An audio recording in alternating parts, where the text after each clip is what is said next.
nagiging malas sa bahay mo, alisin mo na kung ayaw mong malasin ang buhay mo. Isa-isahin natin. Ang una sa pwedeng maging malas sa tahanan mo ay ang mga hagdanan na nagtatapos sa mata.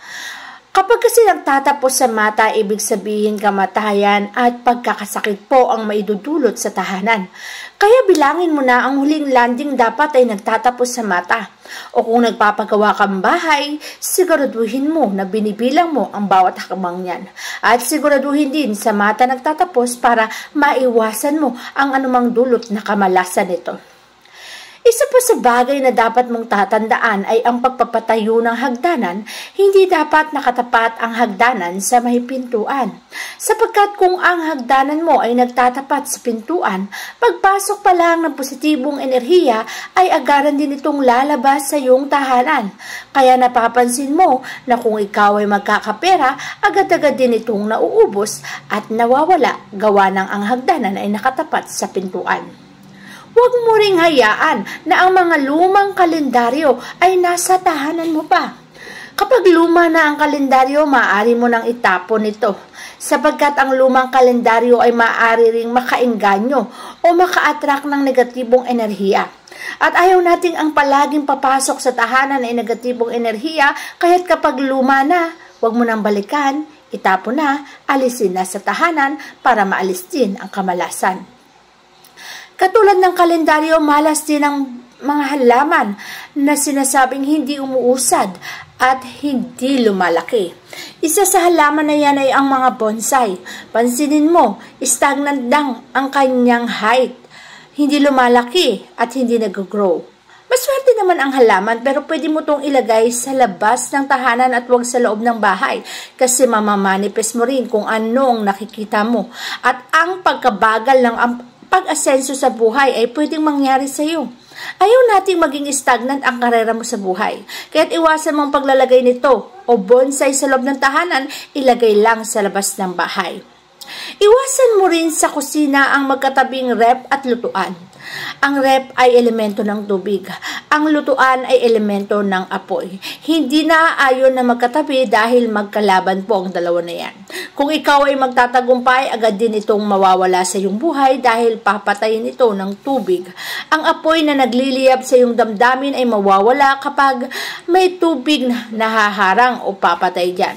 Kaya't paghiwalayin mo ang dalawang bagay na to upang mapaghiwalay mo rin ang swerte sa buhay mo ay magtuloy-tuloy at hindi maudlot.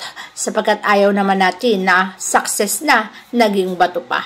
Sikapin mo na paghiwalay ng mga bagay na yan, ang elemento ng apoy at elemento ng tubig para ang kamalasan ay maiwasan natin sa ating mga buhay.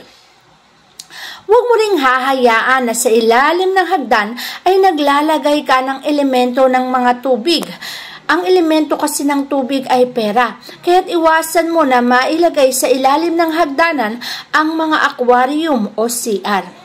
Sapagkat kapag dito mo inilagay sa ilalim ng hagdanan, madalas meron akong nakikita dahil nagsisave sila ng space pero ang hindi alam, malas po ang mga yan.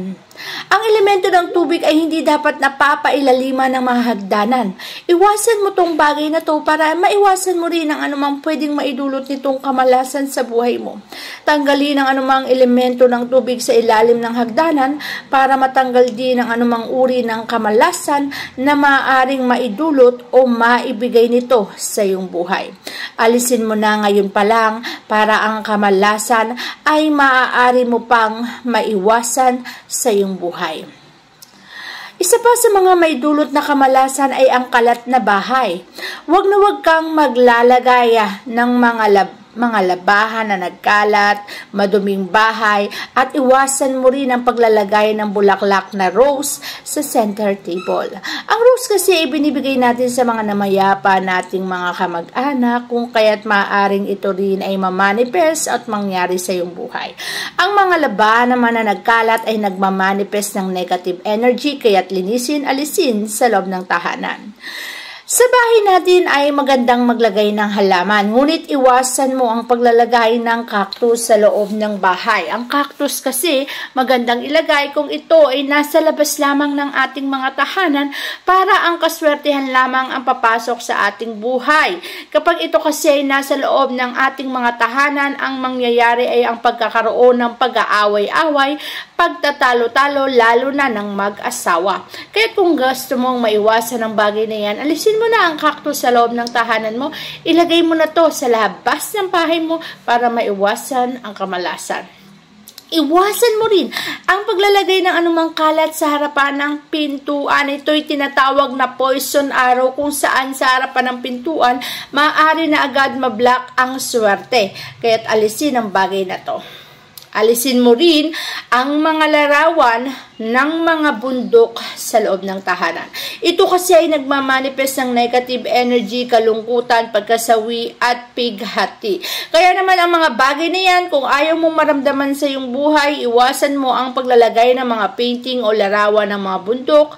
Alisin mo ang bagay na yan para hindi ito ang mamanifest mo sa iyong buhay. Kaligayahan ang gusto natin at hindi kalungkutan. Siyempre, katulad ng aking sinasabi, iwasan ang mga poison arrows sa harapan ng bahay. Isa sa mga tinatawag na poison arrow ay ang mga naglalakihang puno na nagblablak ng swerte sa iyong pintuan. Imbis ang positibong enerhiya ay papasok, ito ay nahaharangan, kaya't ang tagumpay mo ay nagiging mabagal. Alisin mo ang mga puno na yan kung nais mo ring alisin ang kamalasan sa iyong buhay. At ayaw naman nating ang kamalasan ng mamayani, kaya't alisin ang bagay na yan. Ang mga espiritong ligaw ay ayaw nating maipasok sa ating mga tahanan. Alam mo bang ang rocking chair ay isa sa nag-iengganyong pumasok ang mga ito sa iyong bahay? Kaya naman kung may rocking chair sa iyong tahanan, mas mainam na alisin o tanggalin mo na yan. Para ang mga espiritong ligaw ay hindi pumasok sa ating mga tahanan, hindi natin ito maengganyo na manatili at ito'y maitaboy natin sa ating mga bahay. Meron namang mga style na rocking chair na hindi umaalog, yun na lang ang ilagay at huwag personal na rocking chair sa loob ng tahanan. Ingatan mo rin ang iyong mga wallet, huwag mong ipapatong sa kung saan-saan. Ang pagpapatong ng mga pitaka sa mga maruming lugar ay nag-iengganyo din ng negatibong enerhiya.